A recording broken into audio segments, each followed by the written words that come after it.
Amém. Abra sua Bíblia comigo, Efésios capítulo 5. A minha recompensa é tua glória, vive em mim. A minha recompensa é tua glória, vive em mim. Oh Espírito de Deus, obrigado, Senhor. Efésios capítulo 5, versículo 1. Glória a Deus, seja muito bem-vindo. Você que está pela primeira vez, você está na terceira reunião de hoje. Tivemos uma 9 da manhã, umas 17 horas, e essa agora às 19h30. Amanhã é a primeira segunda do mês, não é? Então amanhã tem ceia, gente. A nossa ceia é numa segunda-feira também. Tem domingo de manhã, já teve hoje pela manhã, e na segunda-feira à noite. É uma segunda de primeira. Amém? Amanhã 20 horas, ceia aqui. Nós vamos estar juntos. Vem para cá. Se estiver passeando aí na cidade, vem conhecer. Amém? Vem para cá. Você que é membro, nem precisa convidar, né? Você já está aqui. Vamos lá. Efésios 5, versículo 1 diz assim: sede, pois, imitadores de Deus como filhos amados, e andai em amor, como também Cristo nos amou e se entregou a si mesmo por nós, como oferta e sacrifício a Deus em aroma suave. Mas a impudicícia, é isso? Impudicícia e toda sorte de impurezas ou cobiça, nem sequer se nomeiam entre vós, como convém aos santos. Nem conversação torpes, nem palavras vãs ou chocarrices, coisas essas inconvenientes. Antes, pelo contrário, ações de graças. Sabeis, pois, isto: nenhum incontinente ou impuro ou avarento que é idólatra tem herança no reino de Cristo e de Deus. Ninguém vos engane com palavras vãs, porque por essas coisas vem a ira de Deus sobre os filhos da desobediência. Portanto, não sejais participantes com eles, pois outrora éreis trevas, porém agora sois luz no Senhor. Andai como filhos da luz, porque o fruto da luz consiste em toda bondade e justiça e verdade, provando sempre o que é agradável ao Senhor, e não sejais cúmplices nas obras infrutíferas das trevas, e não, isso aqui é forte, hein, gente?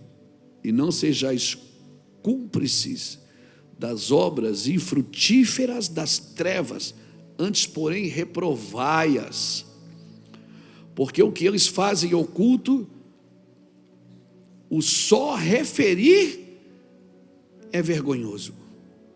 Mas todas as coisas, quando reprovadas pela luz, se tornam manifestas, porque tudo que se manifesta é luz.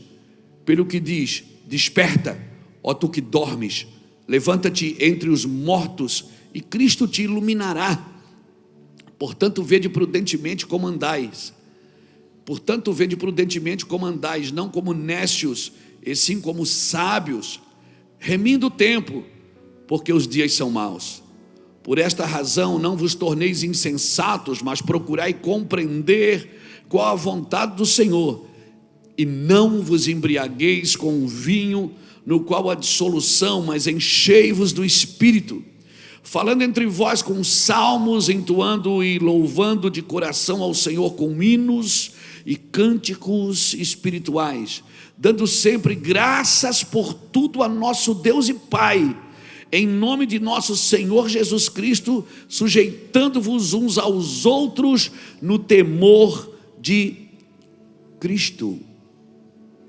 Aleluia. Dá glória a Deus aí, irmão, por essa palavra. Não precisava nem pregar depois de uma instrução dessa. Amém, irmãos? Depois de uma instrução dessa. Agora é claro, o camarada não pode pegar uma instrução dessa e levar para um outro extremo. Na Bíblia, irmão, todo extremo é perigoso.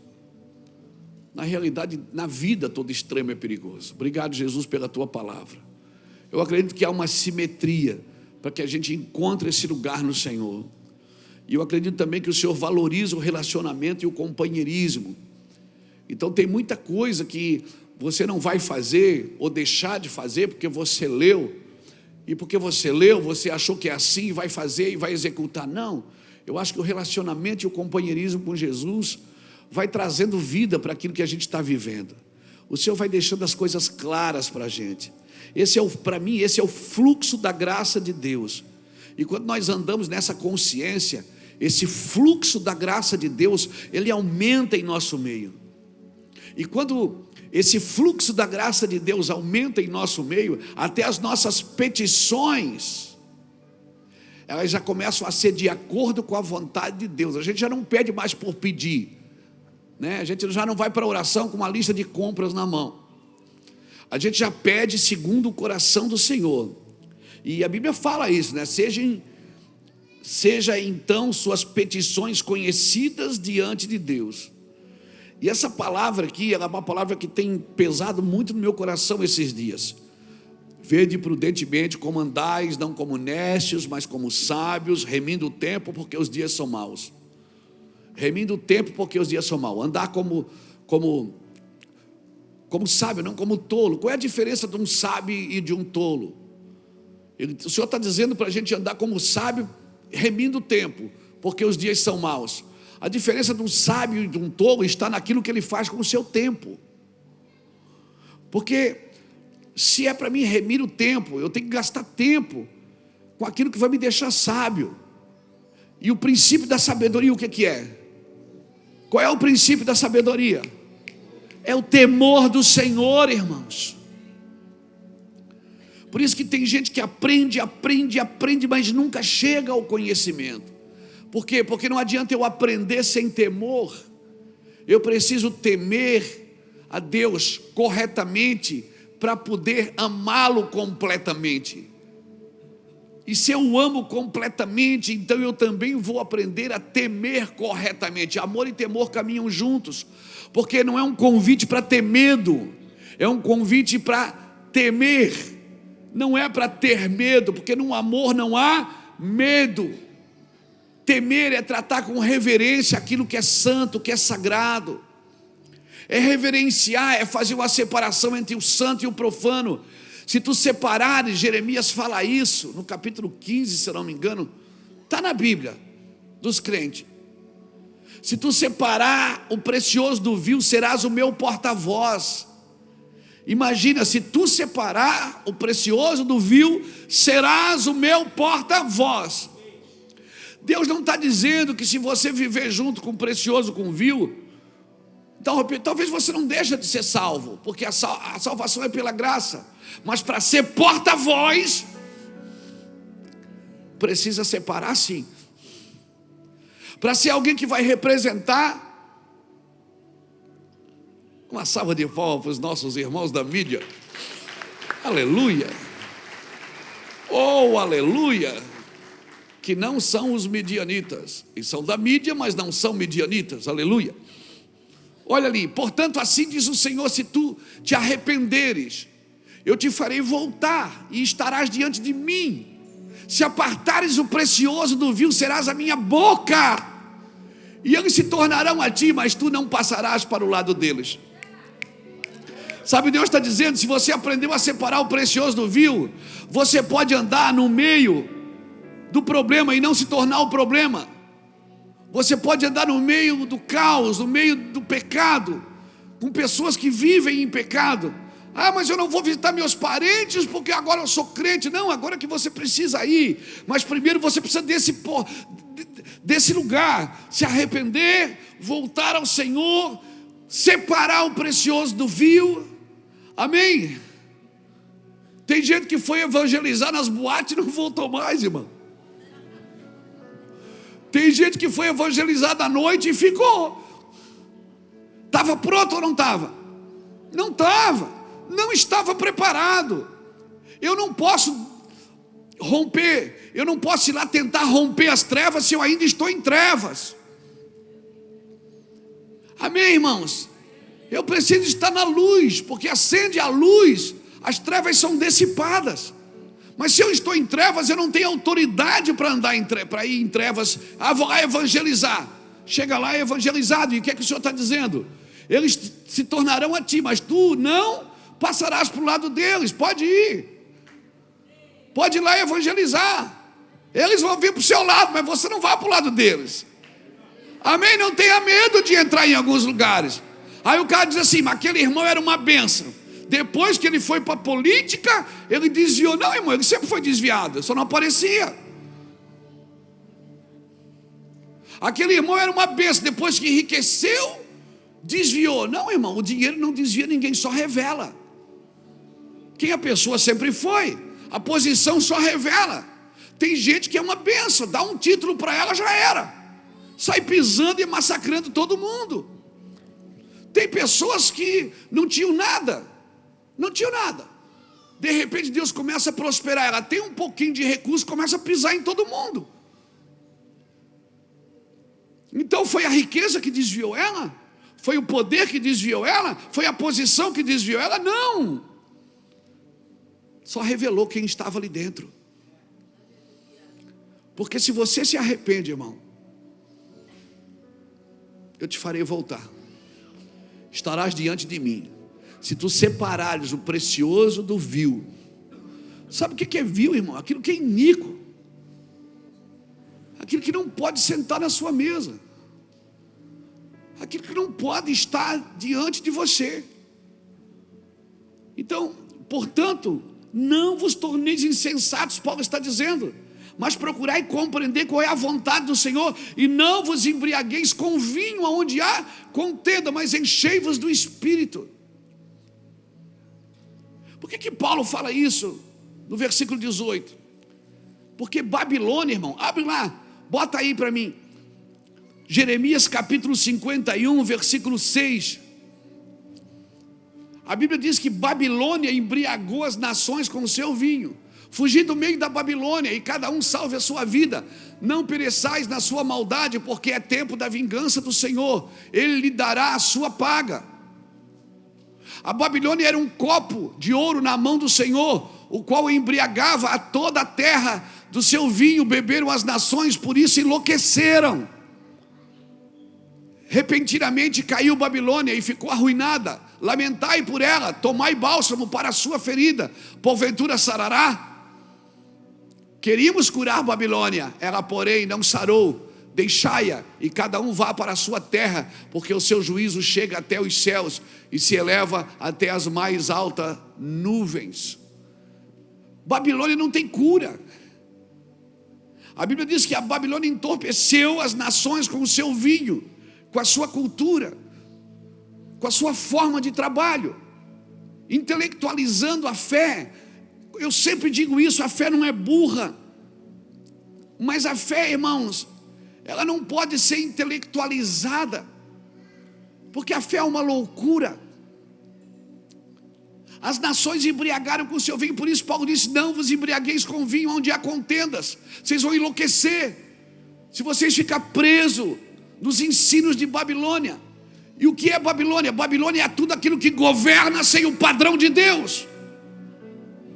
Babilônia é todo o princípio, toda a forma governamental da terra. Quando a Bíblia diz que Deus odeia o mundo, Deus não odeia a criação, Deus odeia o sistema, porque o sistema é babilônico. O sistema é babilônico, irmãos. E já viu que Deus não tira ninguém de Babilônia? Ele tira do Egito. Do Egito ele foi buscar o povo, mas da Babilônia ele diz: foge daí. Ele disse: você quer ser um homem sábio, quer ser um homem inteligente, quer ser um bom homem de negócios? Não ande no sistema da Babilônia. Você tem uma mente que você precisa ser cheia do Espírito Santo. Sua mente precisa ser cheia do Espírito de Deus. É isso que ele está dizendo, ela não pode ser curada. Não adianta você, eu vou lá, porque eu vou entrar na política, eu vou curar a política. Não vai. Vai, Lapa, não vai.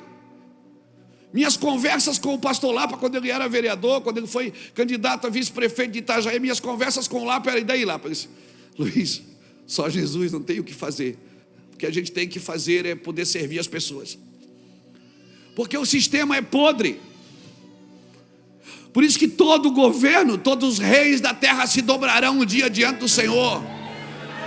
Você vai olhar, Alexandre o Grande vai estar lá naquele dia, Hitler vai estar lá naquele dia, Lenin vai estar lá naquele dia, Mussolini vai estar lá naquele dia, e todos os homens que usaram da massa para fazer do seu jeito, sem os princípios de Deus.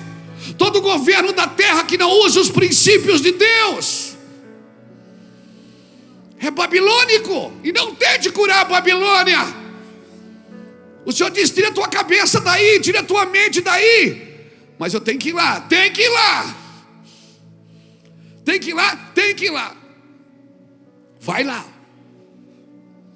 despeja o espírito que você carrega, ensina as pessoas que você carrega. Eu quero declarar que Deus vai levantar homens e mulheres que vão lá na Babilônia. Mas como é que faz, pastor? Se o Senhor diz que é para... Deus está mandando fugir. Agora, se você volta no capítulo 50,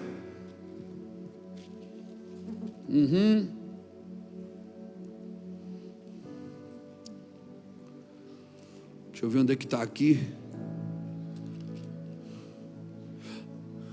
Não, é capítulo 50, versículo 14 e 15. Olha aqui. E bom que a escola adventista está aqui hoje, porque eles contribuem bastante para isso, para a gente enviar pessoas para a Babilônia com a cabeça correta e o coração correto em Deus, pondo vós em ordem de batalha em redor contra a Babilônia. Todos vós que manejais o arco, atirai-lhes, não poupeis as flechas, porque ela pecou contra o Senhor. Gritai contra ela, rodeando-a. Ela já se rendeu, cairão-lhe os baluartes, estão em terra os seus muros.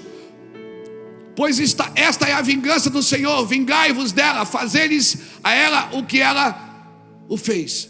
O que é que diz o versículo 14? Bota ali o 14 de novo. O que é para fazer com a Babilônia? É para rodear ela. É para fazer o quê? Rodear. E para lançar o que nela? Quem são as flechas na mão do valente? Quem são? Quem são as flechas na mão do valente?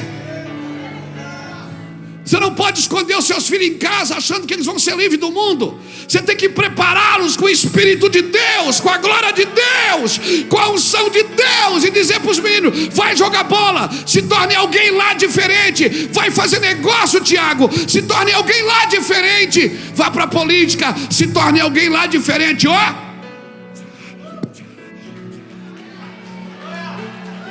Eu quero declarar uma geração de filhos ungidos, curados, abençoados. Eu estou profetizando. Como é que faz com Babilônia? Lança as flechas, rodeia ela e lança as flechas. Não adianta querer segurar os meninos na igreja. Vem cá, está na igreja. Não, você tem que preparar eles na igreja para enviá-los para a educação, para a política, para o esporte, para os negócios, para os business. Isso, nós queremos declarar, sim, que os maiores empresários do mundo se tornarão empresários. Os maiores do mundo são aqueles que foram preparados pelo Espírito de Deus, que não se embriagaram com Babilônia. Só pode ser lançado em Babilônia aqueles que não se embriagam em Babilônia, aqueles que são cheios do Espírito de Deus. Deus não precisa de você sem o Espírito Santo. Deus até te ama, mas sem o Espírito Santo Ele não precisa de você.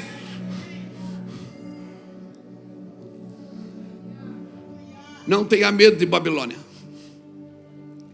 Quando Ele diz para fugir dela, para tirar a cabeça de Babilônia, tira a cabeça de Babilônia. E a Babilônia tem um fato interessante.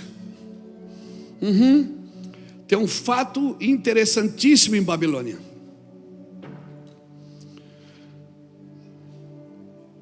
Que na Babilônia nasceu as sinagogas.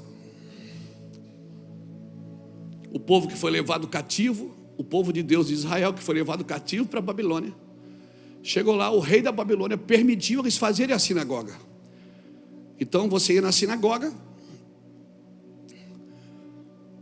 Mas só que na sinagoga eles tinham cânticos, eles liam as escrituras, a Torá. Só que na sinagoga não podia matar animal, não tinha sangue, não tinha sacrifício na sinagoga. E foi em Babilônia que eles aprenderam a negociar.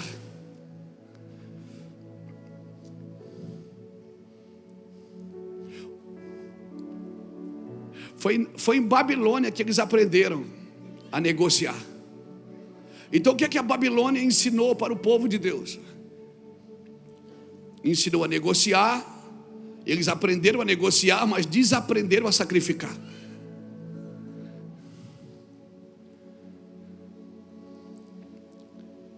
E tem um texto lá em Ezequiel 28 que fala de uma simbologia sobre a queda de Lúcifer, que diz que ele caiu pela multiplicação dos seus comércios.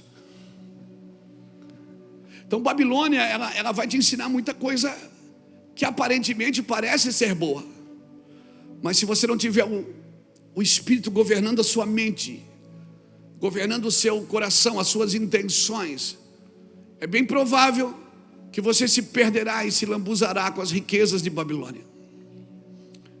Deus não tem problema de levar pessoas para a Babilônia. Deus não tem problema de você se tornar uma grande voz em meio de Babilônia. Só que a Babilônia tem esse projeto contra você. Ela vai te ensinar a negociar, mas vai tirar de você aquele princípio do sacrifício, da vida sacrificial. Na Babilônia não tinha sacrifício, não tinha sacrifício, não tinha sangue. Não tinha sangue, não tinha remissão.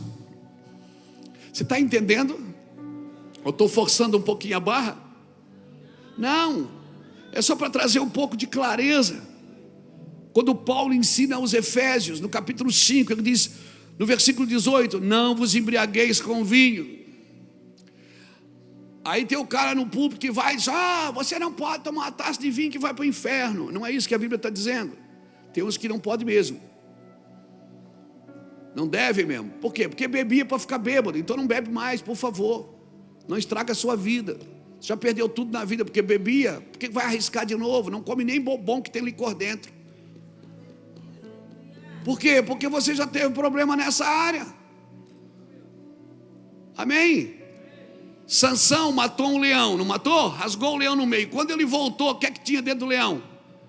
Mel. O que é que ele fez com mel? Comeu. Deixa eu te dar um conselho. Não volte para comer mel de leão que você já matou.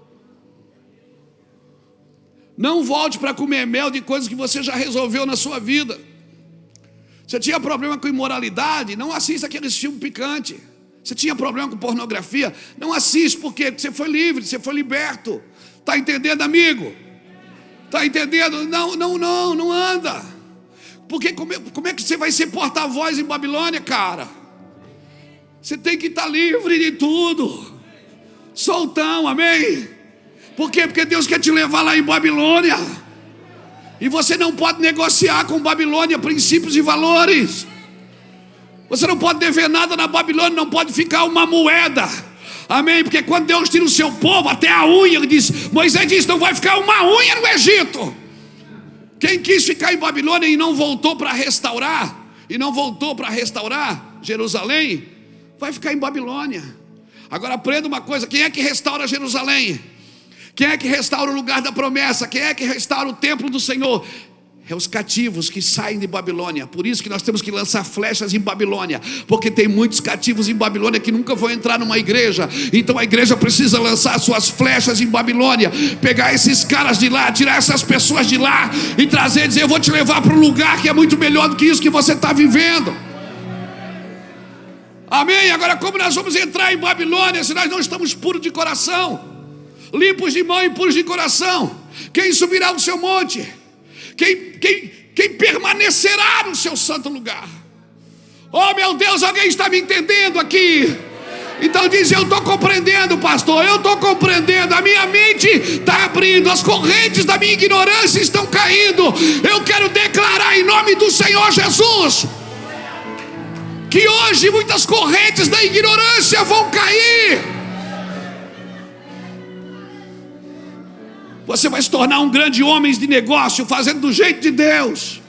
Você vai se tornar um grande vendedor fazendo do jeito de Deus. Você vai se tornar um grande atleta fazendo do jeito de Deus.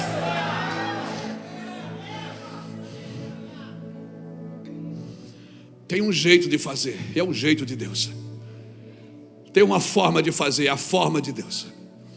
Deus tem um jeito singular de fazer. Pastor, mas não tem mais jeito. Tem jeito. Enquanto estiver raiz, tem renovo. Enquanto tiver raiz, tem renovo. É só plantar de novo. Ele é a raiz e sempre haverá um renovo a partir dele. Pastor, eu não sabia disso. Você não sabia disso, mas agora você sabe. E se você sabe,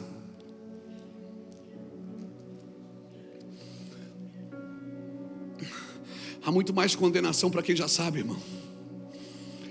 Deus não vai cobrar nada. Jesus não espera nada de quem não entendeu. Jesus não espera nada de quem não entendeu. Eu vou repetir: Jesus não espera nada de quem não entendeu. Mas você que já entendeu, olha o que diz Mateus capítulo 13, versículo 10. Olha o versículo 10 ao 17. Eu acho que é 10 a 17. Bota aí para mim para ver. Então se aproximaram os discípulos e lhe perguntaram: por que lhe falas por parábolas? Ao que respondeu: porque a vós outros é dado a conhecer os mistérios do reino dos céus, mas àqueles não lhe é isso concedido. Pois ao que tem se lhe dará e terá em abundância, mas ao que não tem, até o que tem lhe será tirado. Por isso lhes falo por parábolas, porque vendo não veem, e ouvindo não ouvem, e nem entendem. E de sorte que neles se cumpre a profecia de Isaías: ouviram com os seus ouvidos, e de nenhum modo entendereis; vereis com os seus olhos, e de nenhum modo percebereis. Porque o coração deste povo está endurecido de mau grado. Ouviram com os seus ouvidos e fecharam os olhos, para não suceder que vejam com os olhos, ouçam com os ouvidos, entendam com o coração, e se convertam e sejam por mim curados. Bem-aventurados, porém, os vossos olhos, porque veem, e os vossos ouvidos, porque ouvem.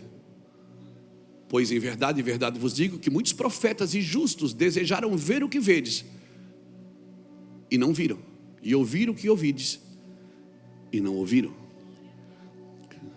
Jesus falava por parábolas. Quantas palavras tem no Evangelho de Lucas? Quantas parábolas tem em Mateus? E depois, quando ele chegava em casa, os discípulos questionavam, diziam assim: mestre, por que o senhor fala por eles com parábolas? Por que o senhor fala assim? Parece que... E o senhor disse: não, eu falo para que eles não entendam. Como que é? Eu estou pregando para eles não entender. Por quê? Porque se eles entenderem, eles vão se converter, e eles vão ser por mim curados. E ninguém podia se converter antes da cruz. Porque quem se converte sem cruz, se converte ao benefício do Evangelho, e não ao propósito do Evangelho.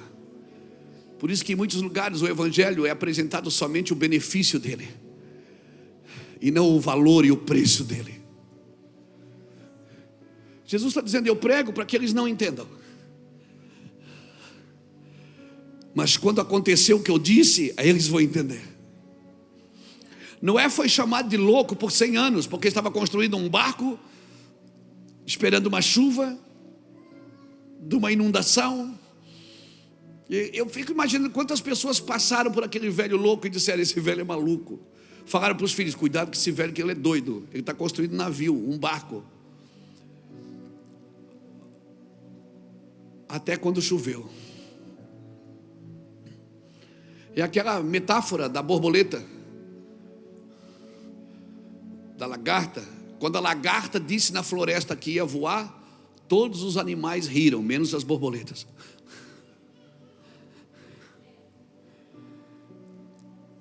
Sabe, você é chamado de louco até chegar o dia.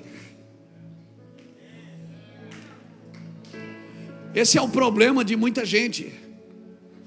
Porque para guardar a sua reputação, ele vai dando jeitinho no Evangelho, Saulo, para que as pessoas não tenham ele como desequilibrado, como um pastor louco, Mas enquanto você não for tido como louco, você não entendeu o que é o reino de Deus. Porque o evangelho é loucura para vós outros, mas não para aqueles que entendem que é o evangelho. Por isso que muitos pedem sinais, outros querem uma explicação melhor. Eu sou bombardeado na internet com perguntas. Pastor, eu não entendi. A pessoa quer crer só depois que entende. E o Senhor diz: o que eu faço agora tu não entendes, mas tu tens que entender depois. Você quer ter que entender para crer. Quando Deus diz, você não vai entender. Você quer compreender tudo. Assim como tu não sabes o caminho do vento, nem como se formam os ossos no ventre de uma mulher grávida, assim tu não sabes a obra de Deus que faz todas as coisas.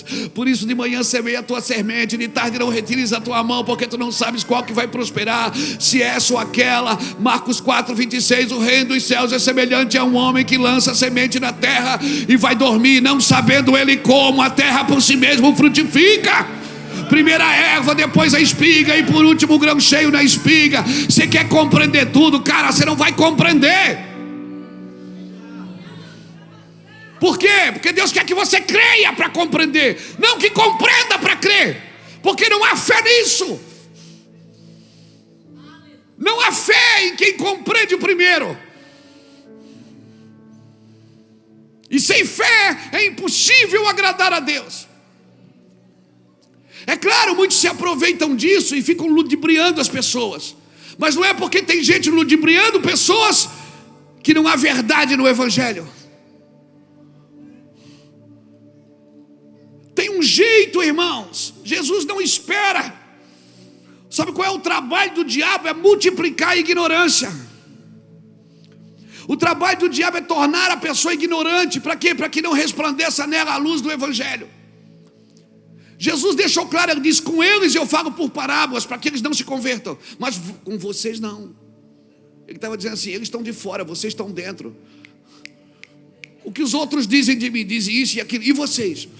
Porque o que importa é o que você que já aceitou Jesus, já foi batizado, já nasceu de novo, o que é que você crê do evangelho? O importante é que você creia e você viva. Alguém me pergunta: pastor, se eu tenho alguma crise? Tem uma a cada 10 minutos, irmão. Mas não crise de identidade, não. Não crise de crença, não crise de fé. É crise de já ter entendido algumas coisas e não achar em mim um coração correto para executar o que eu já entendo. Crise de muitas vezes ver que eu não estou de acordo com aquilo que Deus me falou. Crise de saber que eu poderia ser melhor para Deus. Eu poderia me dedicar mais ao Senhor. Eu poderia fazer coisas sobrenaturais. Eu poderia andar em lugares sobrenaturais. E às vezes Deus me dá uma verdade e eu olho em mim e não acho um coração adequado para viver aquela verdade. Então essa é a minha crise. Crise é vir aqui domingo à noite que nem um Hulk, pregar um evangelho poderoso e na segunda-feira ficar procurando em mim aquele cara que pregou domingo. E pensar: vou ligar para ele e orar por mim. Eu quero ser o Luiz de ontem, não o Luiz da segunda. Mas o poder de Deus se aperfeiçoa não no Luiz do domingo, mas no Luiz da segunda-feira. Quando eu aprendi isso, irmãos, eu nunca mais anulei a minha segunda-feira, a minha terça, a minha quarta, porque é naquele Luiz que o poder de Deus se aperfeiçoa.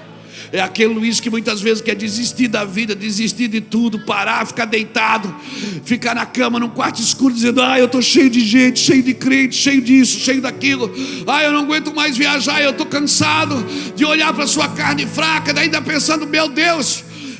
Aí vai chegando sexta, vai chegando sábado. Dá saudade daquele cara do domingo, daquele cara das conferências, que as pessoas fazem fila para serem tocadas. Como eu queria viver só aquele cara. Como eu queria ser o homem das conferências, levar o Luiz Hermínio da conferência do final de semana para minha casa na segunda, terça e quarta. Quando o telefone começa a pipocar, quando as coisas começam a bater na porta, que você procura em você força e você não acha, você procura em você uma palavra e você não tem, aí você se sente injustiçado por Deus. Você acha que Deus está abençoando todo mundo, menos você. Você olha para o redor, parece que não tem mais amigo, parece que não tem mais ninguém. Mas é tudo mentira do diabo. Porque o poder de Deus não se aperfeiçoa na força do homem do domingo, ela se aperfeiçoa na fraqueza do cara da segunda-feira. Alguém está me entendendo aqui?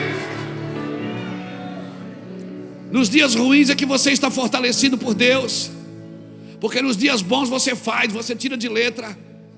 Mas no dia ruim, que você olha para você, você não vê futuro, você olha para você, você não vê saída, você diz, cara, Deus não vai poder mudar a minha vida. Eu vou abandonar tudo e vou fazer outra coisa. E Deus diz, cabeção, acorda, cabeção, persevere naquilo que eu te chamei. Mas não tem fruto, primeiro a erva, depois a espiga e por último o grão cheio na espiga. Mas a estação não dá fruto, mas a estação vai mudar. Aleluia! E você está procurando em você um homem adequado, uma mulher adequada. E Deus está dizendo, me procure. Eu sou adequado para o seu dia a dia. Eu sou alguém perfeito para você lidar o dia a dia. Amém, irmãos? Amém. Eu falei isso ontem aqui no Café de Pastores. Elias foi um homem que Deus usou, que orou. E quando ele orou, o fogo desceu. Houve terremotos, houve trovões, o monte tremeu, as colunas de fogo desceram sobre o altar que ele havia feito, foi sobrenatural. Mas quando ele está dentro de uma caverna, deprimido, triste, a Bíblia diz que Deus não estava no fogo, Deus não estava no trovão. Porque às vezes a gente está acostumado a ser usado por Deus de um jeito, e quando Deus vem falar com a gente acha que Deus vem do jeito que Deus usa a gente para os outros. Deus nunca vem para você do mesmo jeito que te usa para os outros. O Deus que vive em você é diferente do Deus que passa por você para alguém. O fogo, a glória, a unção, o poder que buscamos, ele passa por você para ministrar a vida de alguém. Mas quando Deus quer estar com você, quando Deus quer disciplinar você, discipular você, Ele não vem do mesmo jeito. Não, amigo, não vai ter fogo, não vai ter terremoto,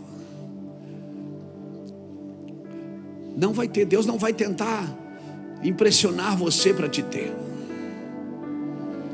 Ou Ele te tem por arrependimento, ou Ele te tem por renúncia, por entrega, ou você não vai conhecê-lo. E não adianta. O problema é que quando Deus está te usando para expulsar demônios e curar enfermos, os gritos funcionam. Receba, sai agora em nome, funciona tudo. Mas você não vai expulsar as mazelas da sua vida gritando. Elas só saem obedecendo. Não adianta botar a mão em nome de Jesus e eu repreendo. Você não repreende. Você só tem que obedecer. Eles vão sair. Porque o ímpio não permanece na congregação do justo. E o homem ímpio que está aí dentro, ele precisa sair.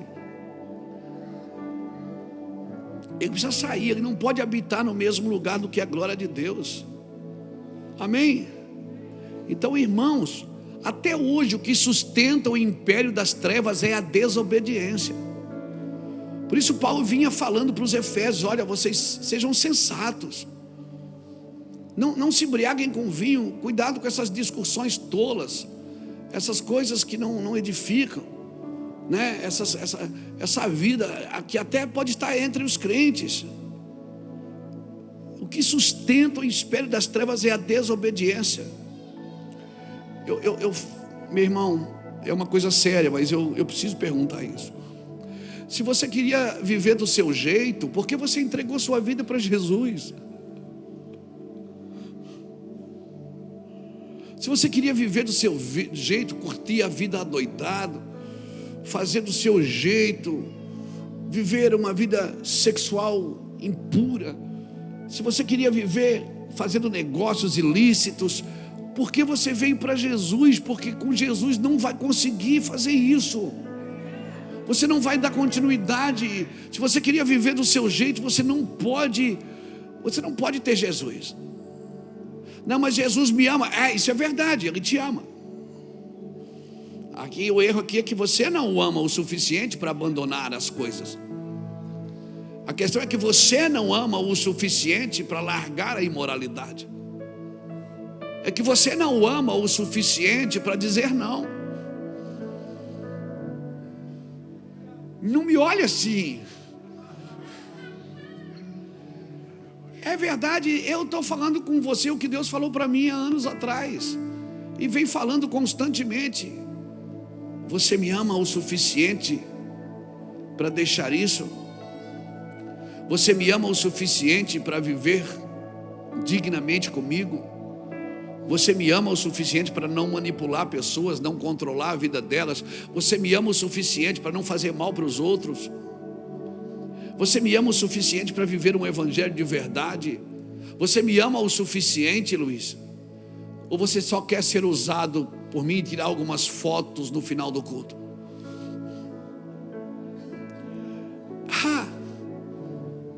Tem um jeito certo de fazer as coisas, irmãos.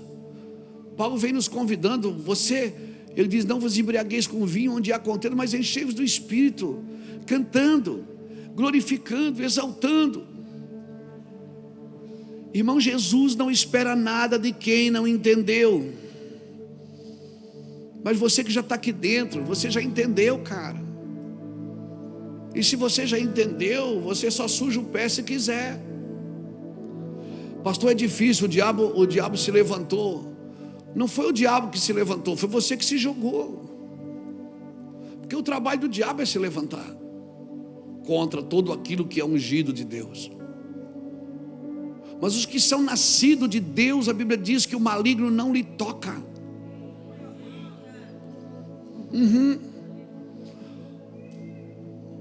Os que são nascidos de Deus, o maligno não lhe toca. Você está dentro. Eu não vou falar com você por parábolas. É isso que Jesus está dizendo. Eu não vou falar com você por parábolas. Por quê? Porque você está dentro.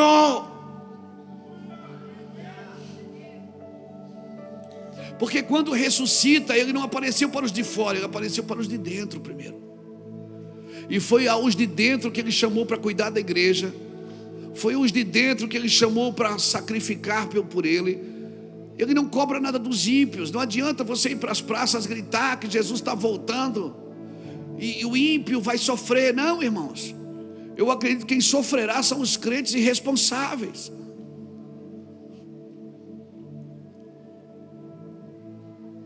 Não adianta você condenar os ímpios, condenar os gentios. Não adianta. É nós que precisamos acordar. Porque foi para nós que Jesus deu a responsabilidade de levar essa arca, de levar essa glória. Amém? Eu falo para os meninos, eu falo para as meninas. Tem gente que dá tudo certo na vida dele. O cara fez tudo errado, é zoeira. Mas a vida dele sempre foi assim. Mas você não, você foi criado num lugar em Deus. Foi criado num lugar em Deus. Você já viu? Não é porque os meninos do futebol estão aqui, não, mas eu vou falar uma coisa. Tem menino do futebol que foi criado na zoeira, na droga, na festa. Aí no caminho ele se converte. Ele está lá lutando para viver uma vida cristã com Cristo. De vez em quando sai um palavrão da boca dele. De vez em quando sai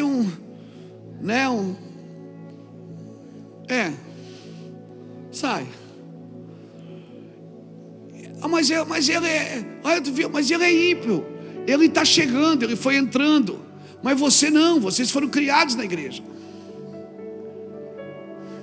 Vocês aprenderam o que é certo e o que é errado. Então você vai ver muita gente grande no esporte, por exemplo, que era para estar lá no alto, no auge, e se perdeu no caminho. Por quê? Porque servia a Deus e se perdeu no caminho. Para esse há mais juízo do que aquele que não servia a Deus e se converteu no caminho. Você está me entendendo? Por quê? Porque aquele não tinha fundamento, esse aqui já tinha.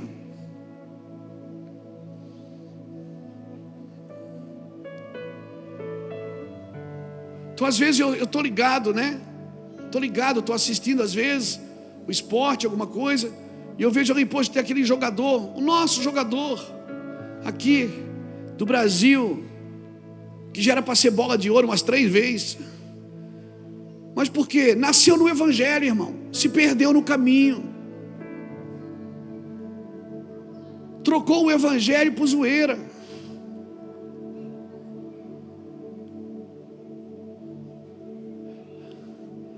Mas aquele lá que deu tudo errado e agora está dando certo, por quê? Porque ele começou errado e terminou bem. Porque para Deus não importa começar bem, é terminar bem. Porque quando Deus criava, Ele dizia no final do dia, e viu Deus que era bom. Quando que Ele falou? No final ou no começo? Quando é que Ele vai falar para você, servo bom e fiel? É no começo da sua vida e no final dela. Por que que o jovem rico chamou Jesus? Disse, bom mestre. Ele disse, por que tu me chamas de bom? Só um é bom. Jesus não se permitiu chamar de bom. Por quê? Porque Jesus ainda não tinha chego na cruz. Ele ainda não tinha gritado, está consumado. E para Deus só é bom que termina bem. E por que ele diz só um é bom? Porque só Deus terminou. Ele faz o fim desde o começo. Ele é a alfa e o ômega. Mas Jesus ainda não tinha chego no fim. Por isso ele não disse, eu sou bom também. Ele disse, só um é bom. Então sabe, não tem ninguém bom e ninguém ruim perto de você, até que termine. Nada é bom e nada é ruim até que chegue ao fim. Você vai ver na sua vida muita coisa boa ficar ruim, e você vai ver muita coisa ruim ficar boa. Então eu vou te falar, por isso que a igreja é cheia de gente que era ruim. Se identificou, né? Lá na igreja, aqui na igreja só se encontram só os beozão. Era ruim, mas ficou bom no caminho. A maioria aqui é ex alguma coisa, irmão. É ou não é? É ou não é? Aí o cara diz, não, mas eu fui criado na igreja, ex-religioso.